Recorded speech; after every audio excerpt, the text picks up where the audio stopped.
빌립보 성도들은 같은 민족이 아니었습니다. 사도는 타고난 유대인이었고 빌립보 교회의 성도들은 아마 대부분 그리스 사람들로 이루어졌을 것으로 우리는 추정해 볼 수 있습니다. 그런데 이들을 하나로 묶어주는 것이 있었습니다. 그것은 바로 복음이었습니다. 복음 안에서는 사도가 말한 대로 유대인도 헬라인도 야만인도 없습니다. 그리스도 안에서는 모두가 하나요 성도라고 할 수 있습니다. 짐작하건대 당시 빌립보 교회 성도들은 신앙 때문에 이 빌립보 도시 안에서 어려움에 직면했던 것 같습니다. 빌립보 교회는 우리가 알다시피 교회 안에 내적 어려움은 크게 없는 교회로 그렇게 볼 수 있는데 이 도시에는 유대인 공동체가 없었던 것 같습니다. 사도가 가는 도시마다 사실 유대인 공동체가 있어서 그곳을 찾아서 가장 먼저 구약으로부터 그리스도를 드러내고 그렇게 말씀을 전했는데 이 빌립보 시에는 그대 유대인들은 별로 없었던 것 같습니다. 아마도 로마 다음에 그다음에 로마의 제일 가는 그런 식민지였기 때문에 아우구스투스가 안토니우스하고 클레오파트라 연합군을 물리친 기념으로 이 빌립보시를 재건하고 여기다 이제 그리스시의 가장 중추적인 도시로 재건을 했기 때문에 거의 제2의 로마라고 할 수 있는 도시였습니다. 따라서 로마식의 생활 방식을 따르지 않는다는 그 어려움을 빌립보 성도들이 많이 겪었습니다. 그런데 빌립보 성도들이 이런 우상 앞에 절하라는 것에 저항하는 이런 핍박 또 비난에 의연하게 대처하지 못하고 사도가 떠나자 움츠러들고 또 복음을 부끄러워했던 것 같습니다. 이에 대해서 사도 바울은 오늘 우리가 읽은 듯이 매우 단호하게 말하고 있습니다. 그런 핍박이나 비난을 두려워하지도 말고 부끄러워하지도 말라는 것입니다. 지금 옥중에 있는 자신처럼 담대하라고 그렇게 권면하고 있습니다. 그래서 27절에 보시면 합당하게 생활하라 하는 말이 나옵니다. 국민은 자기 나라 구성원으로서 그 의식을 가지고 있어야 합니다. 국민의식이라고 할 수 있겠죠. 각 나라마다 민족의 특성이 있습니다.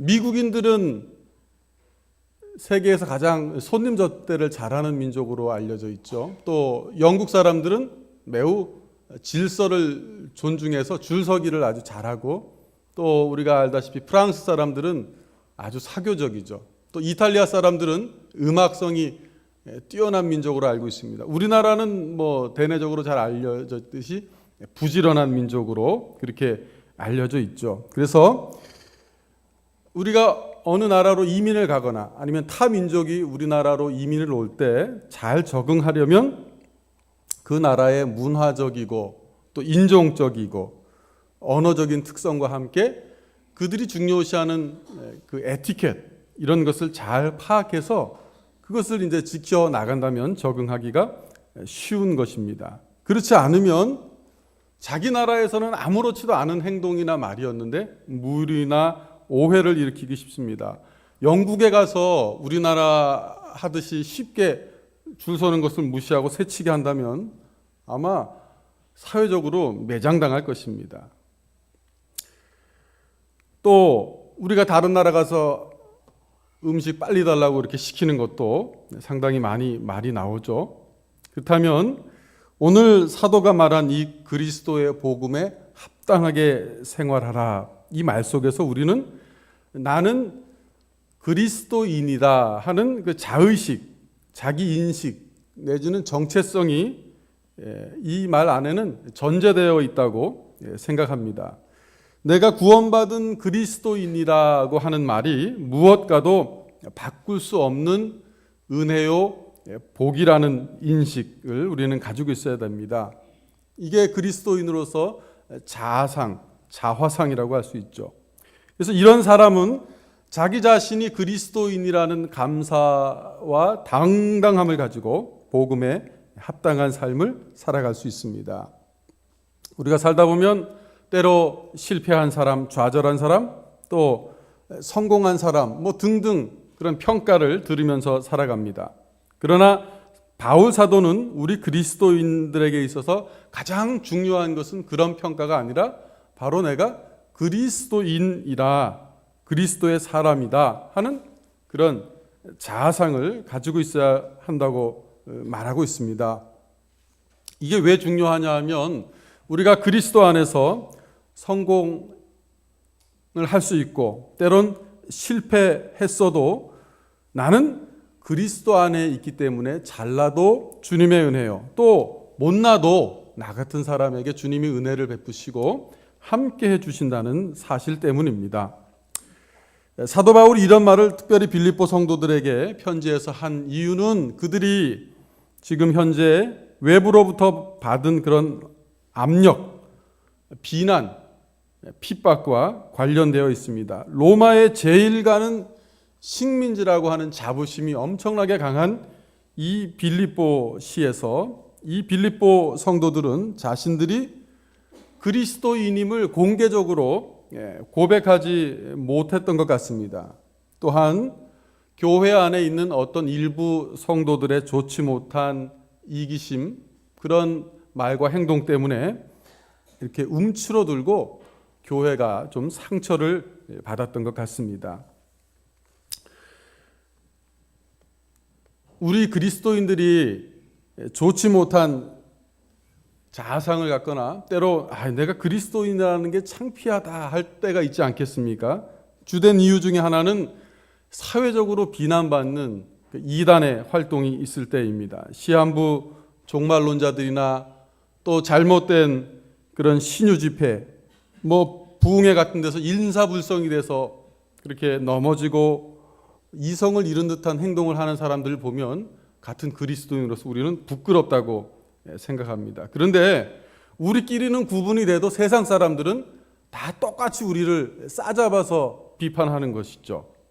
그럴 때 우리는 부끄럽게 느껴집니다. 또 요즘 같은 시대에 우리를 부끄럽게 하는 주된 이유 중 하나는 그리스도인이라는 이름을 가진 사람들이 사회적으로 비리를 저지르고 무리를 일으킬 때가 왕왕 있습니다. 고아원, 또 유치원을 운영하고 또 병원을 운영하면서 그 기금을 횡령한다든가, 그럴 때 특히 그 사람이 그리스도인이었다고 할 때 우리는 자괴감을 느낄 수 있습니다. 그런데 빌립보 교회 성도들은 이런 경우와는 달랐습니다. 그들은 무슨 특별한 외적인 이유도 없이 순전히 그리스도인이라는 사실만으로 위축되었고 핍박되었습니다. 그래서 이 빌립보가 이제 로마화를 얼마나 영광적으로 추구했냐 하면 빌립보에서 가장 남자다운 행동이 뭐였냐? 그러면 우상 앞에 가서 향을 피우고 절하는 것이 이게 가장 남자다운 행동이다 하는 그런 속담이 있었다고 합니다. 사회적인 분위기 자체가 그러니까 이 빌립보 교회 성도들은 그런 사회 분위기 문화를 도저히 맞출 수가 없었죠. 거듭난 하나님의 백성으로서 우상 숭배에 자신들을 내어줄 수가 없었습니다. 그래서 사람을 죽이는 검투장이나 또 우상의 제물로 이제 술을 마시고 또 파티를 즐기고 친교 모임을 하는 그런 모임에 더 이상 이들은 참가하지 않았습니다. 그래서 나타난 결과가 도시 내에서 따돌림 당하고 또 사회생활 자체가 매우 어려웠을 것입니다. 그래서 이들은 고립되었을 것이고 또 경제적으로도 매우 어려움을 당했을 것으로 우리는 생각할 수 있습니다. 그리고 세상 사람들에게 저 무식한 놈들, 저 융통성도 없는 놈들, 저 이기적이고 자기밖에 모르는 놈들 하면서 그렇게 손가락질 당했을 것입니다. 목숨의 위험은 아니었지만 이건 상당한 핍박이고 괴로움이었습니다. 사실 이런 일들이 어떤 직접적인 박해나 칼보다 그리스도인들을 더 힘들게 할 수도 있습니다. 이런 핍박이 지속되자 빌립보 교회 성도들은 스스로를 내가 왜 그리스도인이 되었지 후회도 했을 것이고 또 복음을 부끄럽게 여겼던 것 같습니다. 자책을 했습니다. 이때 바울이 보낸 편지에서 여러분은 오직 그리스도의 복음에 합당하게, 즉 여러분이 그리스도인이니까 그리스도인답게 당당하게 자신을 드러내고 살아가십시오 라는 권면을 오늘 받았습니다. 결코 그들의 잘못이 아니라는 것입니다. 이는 당연히 나타나게 되어 있는 복음의 결과로서 오히려 이 핍박을 당연하게 여기고 그리스도인으로서 감사하는 마음으로 확신을 가지고 살아가라는 것입니다. 세상 사람들은 흔히 교회를 다닌다 그러면 마치 그 사람이 성자가 된 것처럼 그렇게 흔히 생각합니다. 특별히 목회자에 대한 기대치는 상당하죠. 물론 이런 기대에는 긍정적인 측면이 분명히 있습니다. 그건 당연하죠. 하나님의 사람이니까 세상 사람들이 저 사람들은 뭔가 좀 달라야 돼. 그런 기대치를 갖는 것은 좋은 면도 있습니다. 그런데 사실 어떻게 보면 이것은 실상을 잘 모르는 소리라고 할 수 있습니다. 사실 우리 그리스도인은 우리가 잘 알다시피 전혀 성자가 아니지 않습니까? 우리도 우리의 내면을 살펴보면 이기적이고 다툴 때가 있고 또 우리도 은밀하게 죄를 짓는 경우가 많습니다. 그러나 세상 사람들은 우리에게 요구하는 것이 있습니다. 우리가 먼저 양보하라는 것이고 우리가 먼저 낮추라는 것이고 우리가 먼저 몸을 던져 희생하는 이런 성자다움을 그리스도인에게 요구하고 있습니다. 그러나 우리는 우리 자신이 흠이 있음을 알고 있습니다. 우리는 그리스도인으로서 완성된 그릇이 아니라 빚어져 가고 있는, 성화되어 가고 있는 그런 그릇이라는 사실을 우리는 기억해야 합니다. 주님을 닮기에는 우리는 어떻게 보면 아직 한 걸음도 제대로 떼지 못했다고 할 수 있습니다. 사실 성도들도 그렇지만 목회자인 저도 하나님의 말씀과 성령으로 충만해야 그나마 성도다운, 목사다운 태가 납니다. 이것이 우리의 현실이요, 진실입니다. 여러분도 한번 과거를 돌아보시기 바랍니다. 실제로 내가 거듭나서 그리스도인이 되기 전에 어떠했는가 하는 것을 한번 생각해 보시고 또 그리스도인이 되고 난 다음에 내가 그동안 죽고 못 살 것 같은 그런 일들이나 또 그런 친구들이 얼마나 이상하고 낯설게 여겨졌는지 한번 생각해 보시기 바랍니다. 누가 시킨 것도 아닌데 그런 일에 대한 흥미나 관심이 자연적으로 사라집니다.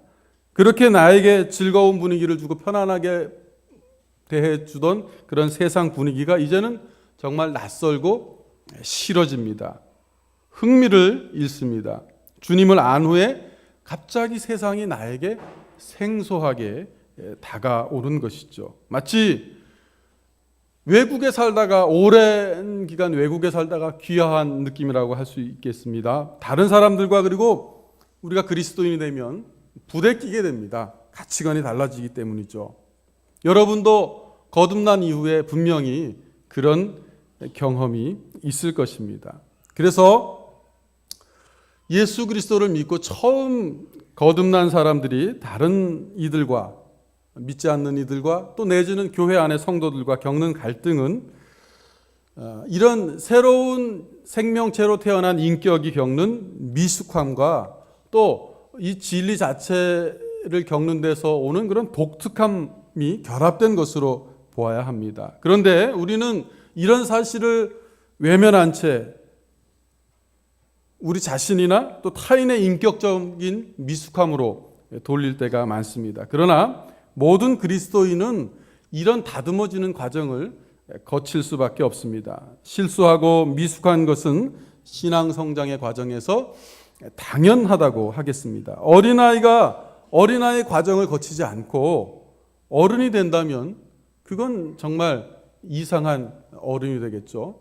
아이들이 적당한 시간 기지 않고 바로 뛰어다닌다. 그러면 어떻게 되겠습니까? 좋아해야 될까요? 야, 우리 애가 돌도 안 됐는데 막 뛰어다녀. 절대 안 그렇습니다. 아이가 기는 것을 해야 팔목 근육이 다 발달되고 무릎도 튼튼해지는 것이지, 기는 과정이 짧은 아이일수록 다리나 이런 관절이 약하다고 합니다. 마찬가지입니다. 신앙인도 이런 성숙하는 과정이 있어야 그 다음에 주님 안에서 무르익은 그런 성도가 되는 것이죠. 그래서 우리는 우리 자신이 결코 완전하다고 생각해서는 안 됩니다. 오래된 신자일수록 자신을 더욱 낮추고 돌아봐야 됩니다. 그리고 내가 모자라고 정말 낮아져야 되겠구나, 이런 것을 인정한 사람만이 주님 안에서 성장을 추구해 가는 것이죠. 우리는 처음부터 완성된 그리스도인으로서 태어나질 않습니다. 어느 정도 갈등을 겪어야 되고 분리되는 과정에서 우리는 고난을 겪어야 됩니다. 또 친숙했던 것들과도 이별을 해야 됩니다. 그래서 신앙의 초기 단계에서는 인격이 미숙하기 때문에 믿지 않는 부모님이나 믿지 않는 남편, 또 자녀들과도 갈등이 생기게 됩니다. 이것 자체가 그리스도인에게 커다란 시험이요 고통이라고 할 수 있습니다. 29절을 한번 보시기 바랍니다. 그리스도를 위하여 너희에게 은혜를 주신 것은 다만 그를 믿을 뿐 아니라 또한 그를 위하여 고난도 받게 하려 하심이라. 그렇습니다. 꼭 어떤 순교나 무서운 박해만이 고난이 아니라는 것입니다.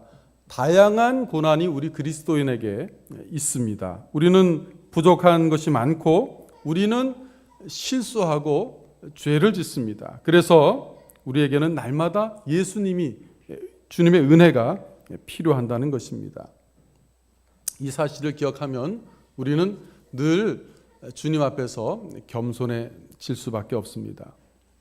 그리고 이런 사실을 우리가 기억하면서 또 하나 오늘 말씀에서 배울 수 있는 것은 형제 자매의 도움이 우리에게 필요하다 하는 것입니다. 27절을 보시면 오직 너희는 그리스도의 복음에 합당하게 생활하라. 이는 내가 너희에게 가보나 떠나 있으나 너희가 한 마음으로 서서 한 뜻으로 복음의 신앙을 위하여 협력하는 것과.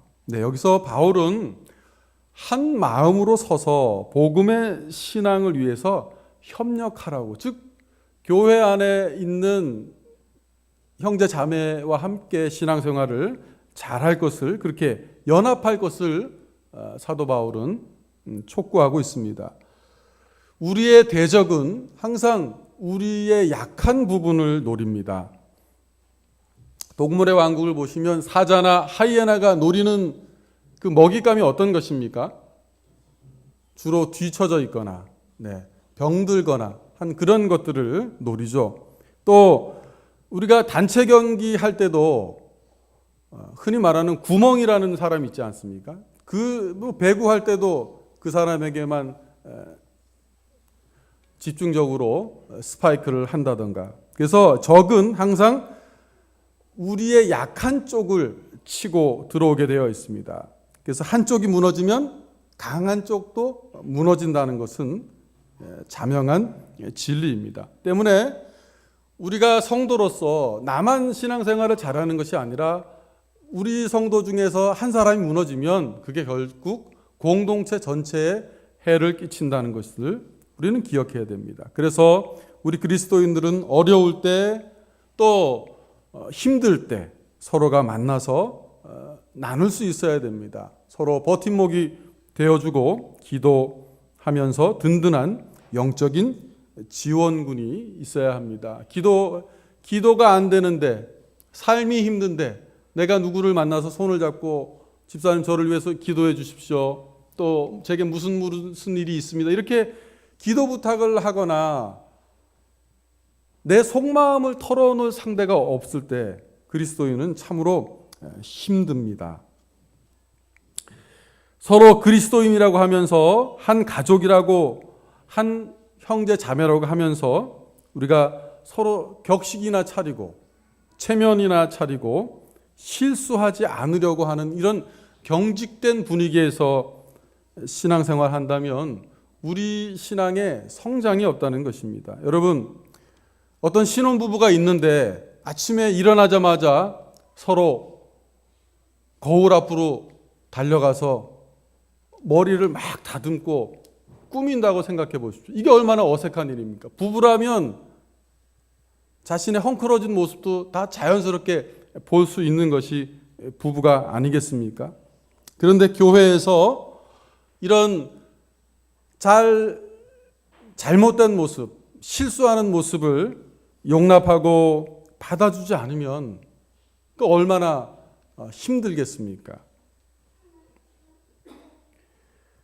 아이들이나 청년들이 교회에서 잘 받아들여지지 않으면 이들은 다른 방법으로 스트레스를 풀 수밖에 없습니다. 그래서 세상 친구들처럼 노래방을 간다든지 또 세상적인 것을 추구한다든지 아니면 술과 담배에 우리 자녀들이 빠질 수도 있는 것입니다.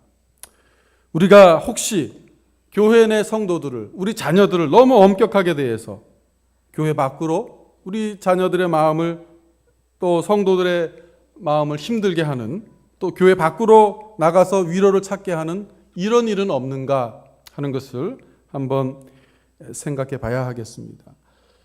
우리 교회가 다른 사람이 마음을 터놓고 실수를 얘기할 수 있고 또 실수해도 마음을 놓을 수 있는 그런 분위기가 된다면 정말 아름답고 인간미 넘치는 그런 교회가 될 것입니다. 내가 내 실수를 고백하고 정직하게 말할 수 있다면 얼마나 마음이 편하겠습니까? 가정에 들어온 자녀들은 자기의 고민이나 어려움, 또 실수 이런 것을 부모에게 말할 수 있어야 하죠. 많은 자녀들이 탈선하는 이유는 부모가 자녀들의 잘못을 받아주지 않기 때문이랍니다. 자기 부모에게 잘못한 것을 말할 수 없는 자녀는 탈선할 여지가 많다는 것이죠. 그래서 우리는 세상적으로 손가락질 받을 만한 사람이 교회에 들어와도 우리는 품을 수 있어야 합니다. 미국 교회의 일입니다. 주일 낮 예배 설교를 하고 있는데 웬 반항적인 모습으로 보이는 청년이 한 명 들어온 것입니다. 그런데 그냥 들어오는 것이 아니라 술 냄새를 풀풀 풍기면서 실화입니다. 들어오는 것입니다. 우리 같으면 어떨까요? 곁눈질 하겠죠.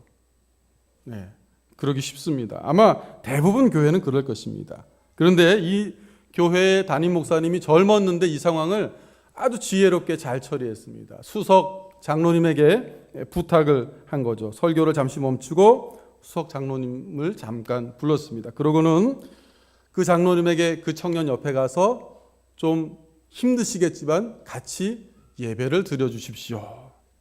네, 또 장로님도 아주 인격적으로 멋있어서 그 말씀에 또 순종을 해주셨습니다. 그래서 정장을 입은 이 수석 장로님과 또 술 냄새 풀풀 풍기고 반항적인 모습으로 들어온 청년이 교회의 복도에 앉아서 같이 그날 예배를 드렸답니다. 여러분, 이 청년이 어떻게 되었겠습니까? 그 교회에 나중에 큰 일꾼이 되었다고 합니다. 그리고 그 교회에서 오랜 기간 헌신하는 그런 하나님의 일꾼이 되었다고 합니다. 우리도 이처럼 서로의 못난 모습을 품고 또 기도함으로써 우리가 같이 갈 수 있다면 아름다운 교회 공동체를 이룰 수 있을 것입니다. 그리고 우리 그리스도인들이 함께 모여서 내 속내와 문제를 나누다 보면 야, 이것이 나만의 문제가 아니구나. 성도들도 다 어려움을 겪고 있구나 하면서 우리 모두의 문제임을 인식하게 된다는 것입니다. 한 가족이기 때문입니다. 사람이 가장 힘들 때는 어떤 때냐?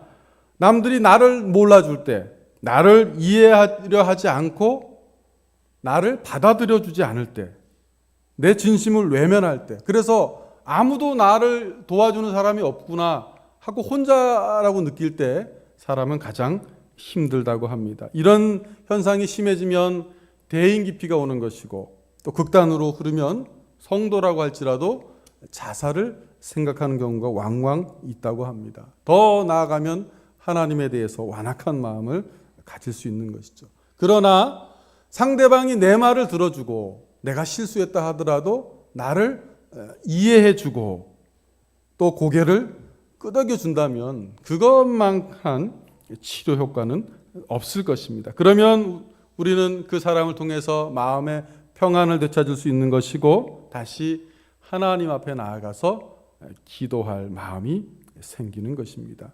스스로 갇혀 있다면, 또 공동체가 스스로 마음을 닫고 있다면 이런 은혜는 없을 것입니다.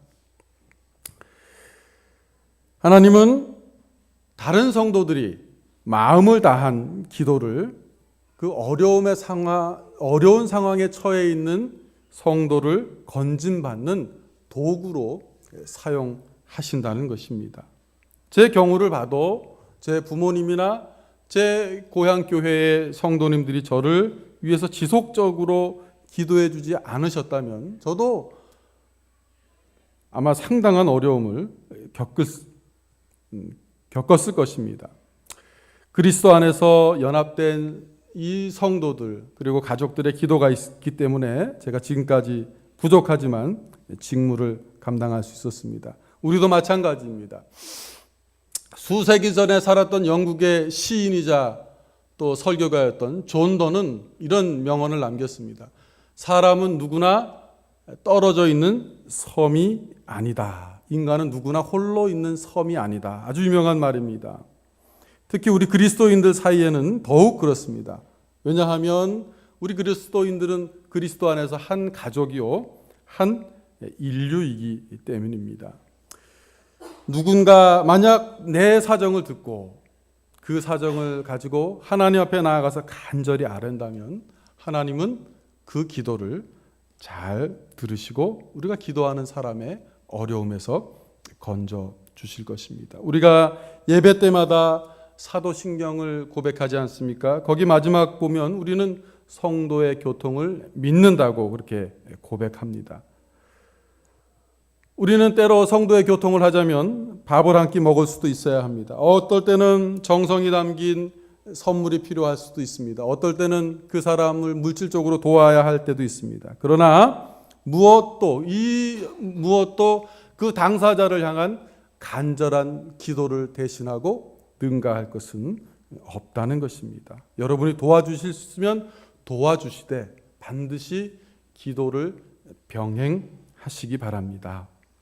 30절을 보시면 이런 서로를 위한 격려 그리고 핍박을 해오는 대적과의 싸움에서 가장 중요한 것이 무엇이냐 하는 것이 나옵니다. 거기 보면 사도 바울이 자기의 싸움을 말하죠. 그리고 그 싸움이 너희 안에도 있다. 이것은 뭐냐 하면 서로 간의 의사소통, 커뮤니케이션을 말하는 것입니다. 전쟁을 하는 적진에서 만약 군인들끼리 통신병의 그 무전기가 끊어져서 연락이 안 된다고 한번 생각해 보시기 바랍니다. 군인들이 가장 두려운 때가 자기 부대와 끊어졌을 때, 그때일 것입니다. 아무리 극한 상황으로 있을지라도 지금 아군이 가고 있다, 조금만 더 견뎌라 하면 희망이 보입니다. 마음이 든든합니다. 그런데 무전이 되지 않을 때 군인들은 대부분 아주 두려워하죠. 우리가 수년 전에 그 칠레 지하갱도에서 갇혔던 광부들이 수십 일 만에 극적으로 생환에 돌아오는 것을 우리가 뉴스로 보지 않았겠습니까? 정말 감동적이고 극적인 장면이었습니다. 여러분 잘 기억해 보십시오. 그 사람들이 그 지하갱도에 갇혔으면서 포기하지 않고 살아 있었던 이유, 가장 큰 이유가 그때 무엇이라고 방송에서 나왔습니까?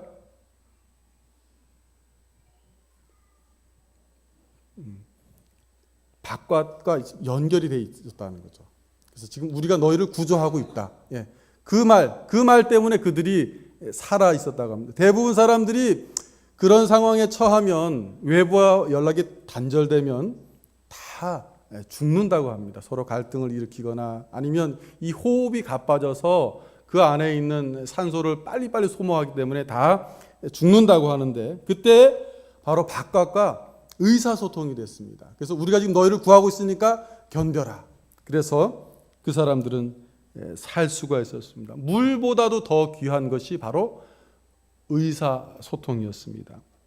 바울과 빌립보 성도들 간에도 이렇듯 끈끈한 의사소통과 정이 있었습니다. 사도 바울이 이 교회를 처음 개척하고 떠나갔음에도 불구하고 이들은 계속해서 기도로 교통을 했고, 또 사도의 그 선교 사역을 위해서 계속해서 정기적으로 모금을 해서 후원했던 것을 우리는 알 수가 있습니다. 이것은 저절로 된 일이 아닙니다. 오늘날처럼 전화가 있었거나 통신이 발달한 시대가 아니었습니다. 2000년 전 로마 시대,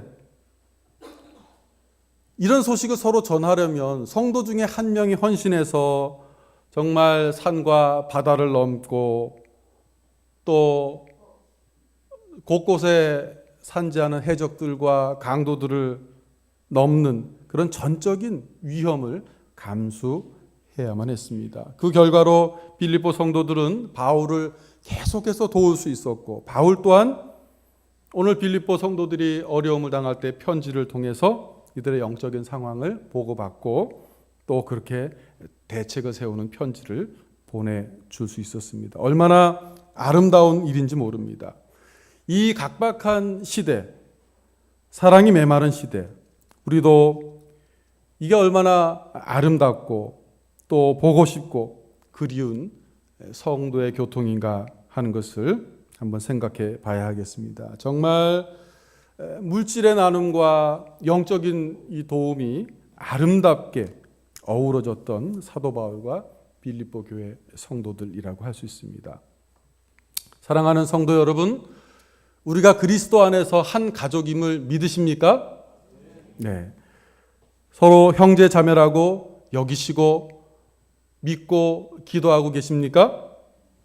네. 그렇다면 앞으로도 계속 서로를 위해 기도하시고, 여러분 옆에 있는 교우가 어려울 때, 또 몸과 마음이 상해 있을 때, 교우가 어떤 실수를 했거나 죄를 지어서 다른 사람들에게 모리해를 받고 있고 그런 마음, 그런 것이 보일 때 여러분이 먼저 다가가셔서 위로해 주시고 격려해 주시고 어려움을 들어 주시기 바랍니다. 절대 혼자 내버려 두지 마시고 먼저 말동무가 되어 주시기 바랍니다. 어떻게든 옆에서 지지해 주시고 일으켜 주시기 바랍니다. 또 혹시 오늘 말씀을 들은 성도님들 가운데 말 못할 어려움 또 외로움으로 힘드신 분이 계십니까? 여러분은 결코 혼자가 아니라는 사실을 기억하시기 바랍니다. 그리고 여러분의 마음을 내어놓고 여러분 옆에 여러분의 신앙을 함께, 짐을 함께 지고 갈 동지가 있다는 사실을 기억하시기 바랍니다. 신앙의 핍박이 때로는 무섭게, 때로는 매우 교묘한 형태로 우리에게 다가옵니다. 어떨 때는 세상이 핍박을 주지만 때로는 내 가장 가까운 사람이, 교회 안에 성도가, 또 가족이 나를 어렵게 할 때가 있습니다. 그러나 우리는 하나님의 백성이라는 사실을 기억해야 합니다. 혹시 하나님의 백성인 우리끼리 일시적으로 깨닫지 못하고 갈등을 일으킨다면 선하신 하나님은 우리 안에서 그런 일들까지도 합력해서 선을 이루어 주실 것입니다. 그러므로 사랑하는 성도 여러분, 그리스도 안에서 담대하시고 또 여러분이 그리스도인이라는 사실을 부끄러워하지 마시고 주님 안에 믿음으로 여러분의 길을 걸어가시기 바랍니다. 아무것도 염려하지 말고 다만 모든 일에 기도와 간구로 너희 구할 것을 감사함으로 하나님께 아뢰라. 그리하면 모든 지각에 뛰어난 하나님의 평강이 그리스도 예수 안에서 너희 마음과 생각을 지키시리라. 아멘. 기도하시겠습니다.